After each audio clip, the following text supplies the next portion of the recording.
Welcome to the Real Estate and Wealth Podcast. Today we are talking about Letitia James again. And if she were my client, she wouldn't be in this mess. You know why? Because I would have advised her differently. And if she would have decided to still move forward with fraudulent information on her application, I would have gone to the left, because I wouldn't want my name associated with this foolishness. So first, let's just talk about, I see a lot of information about this case. And one thing that I've been seeing lately is people saying that she was indicted or implying that she was indicted. And I just want to talk about that, and then we can go over this case as well as what my advice would have been to her. So make sure you stay to the end. Now, an indictment comes from the grand jury. And when I moved here to Maryland, it's crazy because I've never served on just a regular jury, much less the grand jury. But within 6 months of me moving here, I was summoned to be on a grand jury. And I just want to say that that experience was actually very interesting, and I would definitely do that again. So let's talk about the grand jury so you understand when you hear about it what it's all about. Now, the grand jury does not pass down guilt or innocence. That's not their job. What their job is to review cases that are brought to the grand jury by the prosecutor. So the prosecutor is going to meet with the grand jury. They're going to lay out their case to see if they have probable cause to get an indictment to bring criminal charges. So when I was on the grand jury, there was actually a RICO case that they brought, and I think we did it over 2 sessions because it was just that much.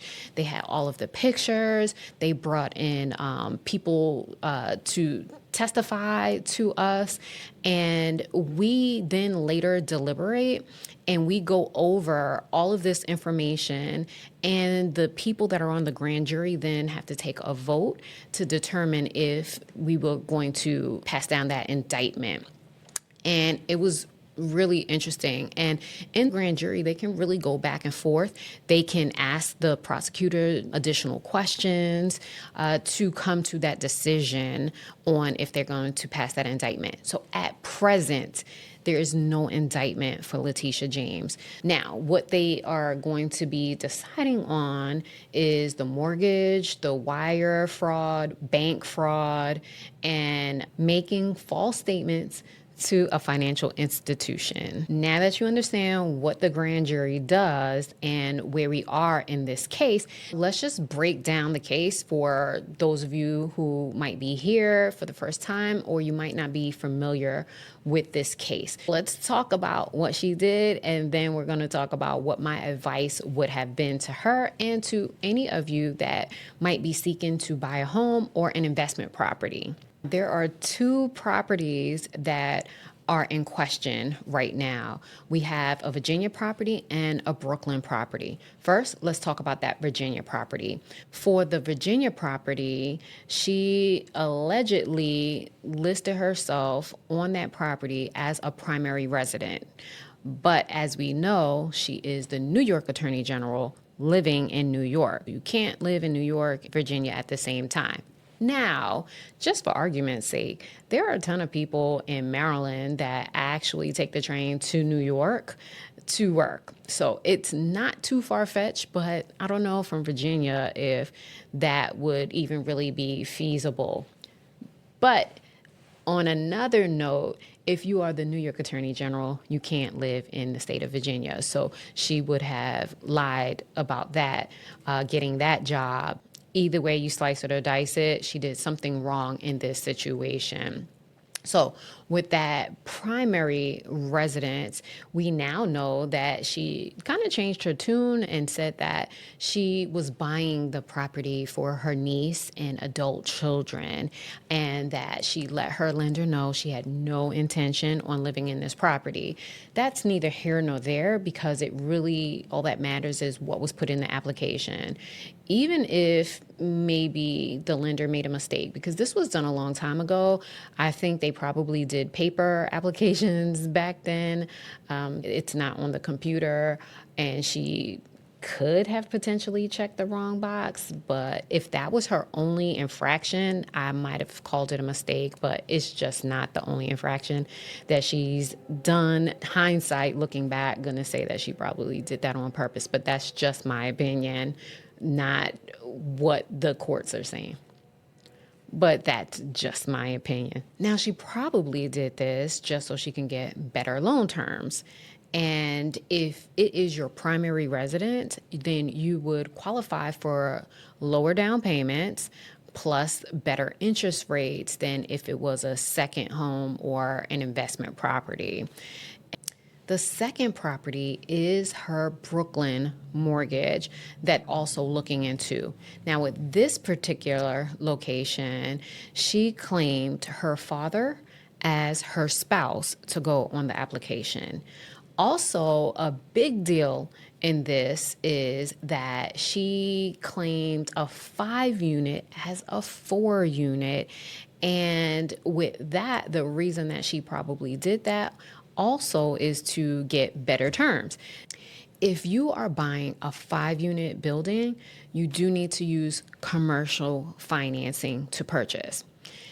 FHA only allows you to finance a property that is up to 4 units. After that, you have to get a commercial loan.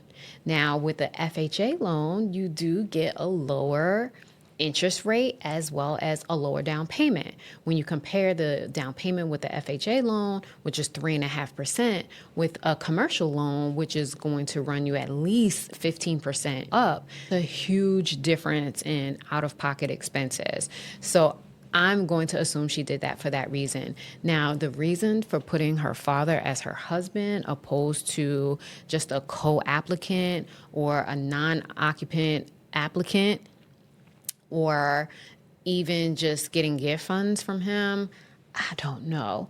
I have no idea why someone would even think to do that, because I don't even think that I would think to do that. That's just creepy, right? So I'm assuming was to get some additional type of benefits, or for her application to not be scrutinized as it would have with someone who is not an occupant of the property. Now, if Letitia James were my client, as my client buying a house, because I am a real estate agent, and she would have told me that she is considering buying this house and she is going to be an owner occupant, and I knew that she lived in New York, I definitely would have questioned her on that. I would have called her out on that. I've had a few clients lately that this has been the situation, that they were considering if they were going to buy a single family house, or if they were planning on buying a house that was multi-unit, that they can live in one of the units. Now, I questioned one of my clients recently about this because they were looking at like a 3,500 square foot house. Then they turned around and said like, oh, well, maybe we'll just get an investment property. And I asked them, well, are you planning on living in this property? Like, what's the plan here? What are your goals? Let's talk about it.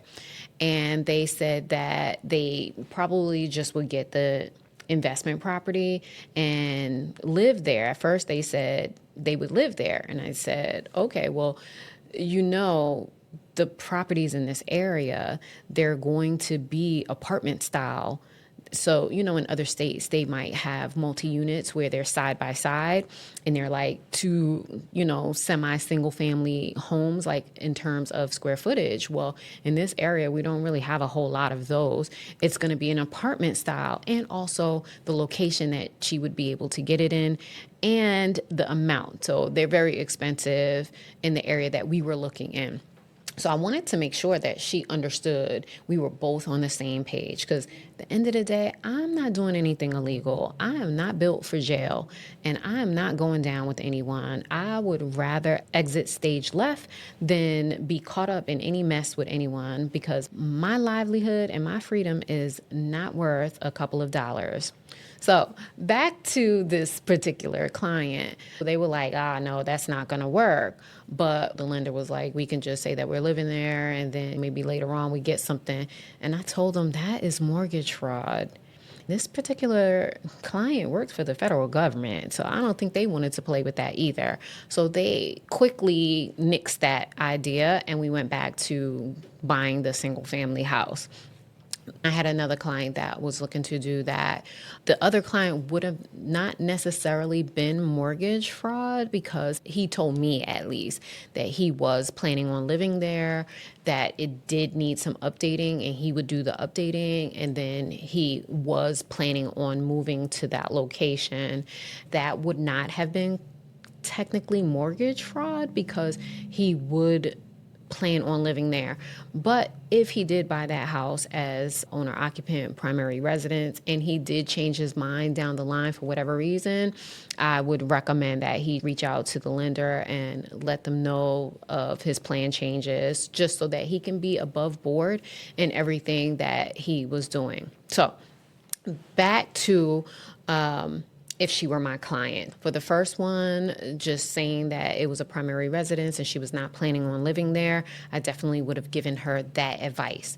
Next, if she was buying a 5-unit and trying to classify it as a 4-unit, I definitely would have called that one out too. On the appraisal that comes in, if it would have said a 4-unit, or if the lender would have alerted me to that it's a 4-unit, I absolutely would have let them know that this is a 5-unit. I would have let the client know just in the beginning. I wouldn't have showed them a 5-unit building if they were pre-approved for financing for FHA loan, for them to, owner occupy it, which is like house hacking. If they live in there for 1 year, then they would be able to then rent that unit out and buy something else and do it all over again. So it is something that can be done, but you need to do it the right way, right? And I would have never shown her that property if her qualification was for FHA. I would have let her know, because, my buyer clients, they'll send me listings all the time of what they might find online. So if she would have sent that to me, I would have reminded her that this is a 5-unit and you qualify for FHA loan. Do you want to look to get qualified for a commercial loan? Just keep in mind, it is going to be more money down compared to the 4-unit.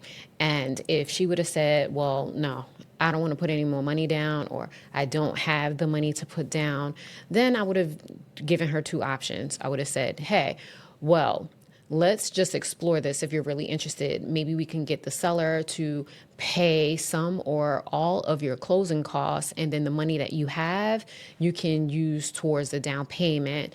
Because when you're buying a house, there's 2 parts. There is down payment and closing costs. They are different.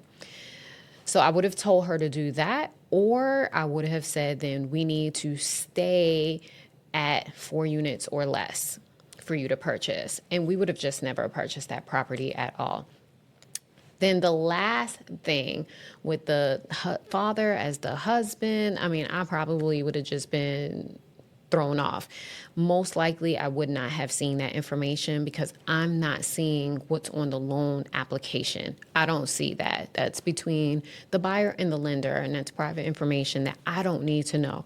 I just need to know, once you're pre-approved, how much, what loan program, do you need closing cost help, or do you have your own funds to close? If the client is working with a lender that is encouraging them to commit fraud, I would absolutely tell my client, we need to use a different lender, because this lender is encouraging you to commit fraud. That's not good. I don't know what their track record is. I just don't want to be mixed up in any of that.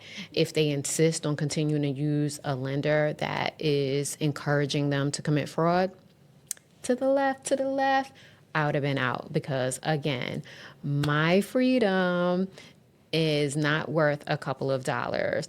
I don't want to be tied up in any mess. So I bring this to you because this is not just about Letitia James, right? This is about you. This is about the mistakes that you can potentially make and just educating my audience so that they understand what she did wrong so you don't make the same mistakes. Now, I'm just asking you, for those who have already bought a house, were you ever in a situation where your lender or realtor told you to do something that you knew was wrong? Tell me about it. I would love to hear your stories.